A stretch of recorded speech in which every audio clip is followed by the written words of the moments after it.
Everyone, I hope you all are well. So this is my goji berry plant. It is a jungle. It literally goes down through there and then it climbs over this little brick wall and it goes beyond and down and it's on the floor. So this plant is about 2 years, maybe 3 years old now, and I did get a few berries last year. The birds got most of them, but it's time to propagate it. So I found that goji berries are extremely easy to propagate. It doesn't take a lot of work. It's springtime, so I think now is the actual best time to propagate because it rains a lot and the soil is moist and damp and sort of cool. And I think the root formation of goji berries particularly prefer that. So we're going to find a stem that's pretty healthy. So there's a shoot right here of 2, if I can get it in camera's view. There's 2, 1, 2, and I just have a pair of scissors. These scissors don't really cut well with paper, with other things other than paper, but they work well to like propagate. So all you need to do is take a little cutting, cut it off, and then I'll retrieve it in a minute. Cut another one, and let's get them. Little propagation station here I have, and then these are some pots that I have goji berries already growing. So here are the 2 little cuttings that I had taken earlier, and as you can see they have their leaves. So all I'm just going to do is pull off the bottom leaves, and you just want to pull them off. Let me do that. You just want to pull them off like that, and then you literally just stick it in the soil.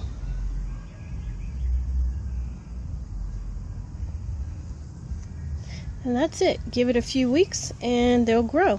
They'll grow roots. They don't need any rooting hormone or anything like that. They're pretty hardy.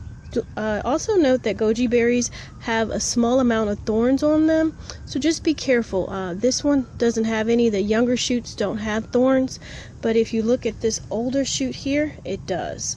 And I found that the older shoots actually seem to take faster than the younger shoots as far as rooting them, but the younger shoots look more healthier than all of this woody stem growth.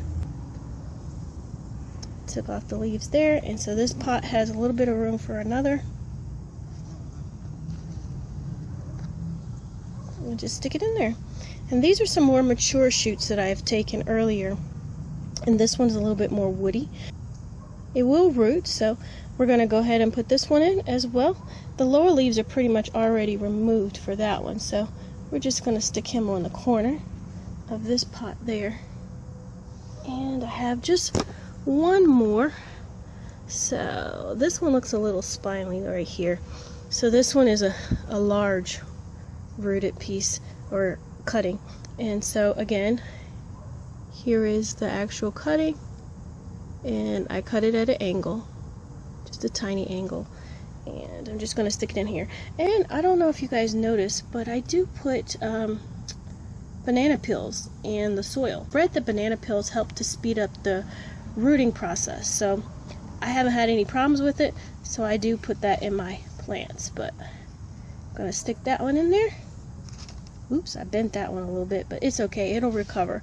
So it's supposed to rain another couple of days, but I'm gonna go ahead and water these in, and we're just gonna wait and watch. They may look a little bit limp for a few days like this tarragon does, but for about a week actually, and then after that they'll start to perk up. And then if you pull them up, which I pulled up these 2 earlier, they did have roots already, so I want to make sure that the roots are really full. So I say about a month, and then you'll have a new plant that you can start growing.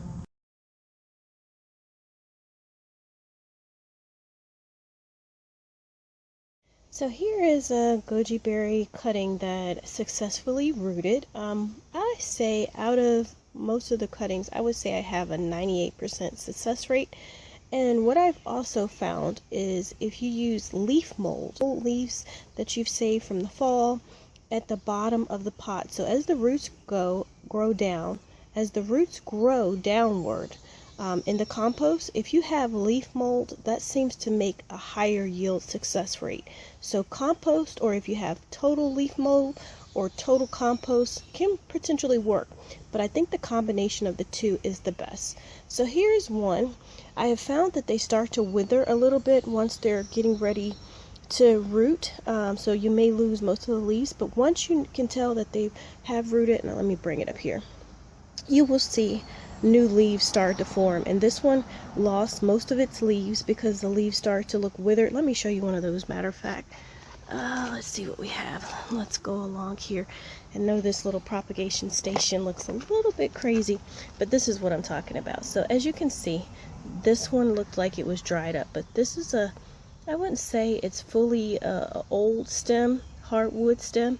It's like in between. So I think these types of cuttings are the best, but it's regenerating or regrowing new leaves and new stems. So that was a success. But here's some new ones that I just recently started to propagate right here. And as you can see, you see how the leaves are sort of withered, but it's starting to bounce back. And this one is actually growing in full ornamental grass leaves. So compost of ornamental grass leaves. This is pampas grass. That's the medium in there, and it seems to really like that too. And so this one is very healthy. I have two. I try to keep one in these little 4-ounce deep pots, but occasionally I'll put two. Okay guys, so I guess you guys want to see what the roots look like, so let me show you this one, because this one is the oldest, I think. Let me try to be gentle and not hurt it too much. Okay, and this is what you get. Can you see that?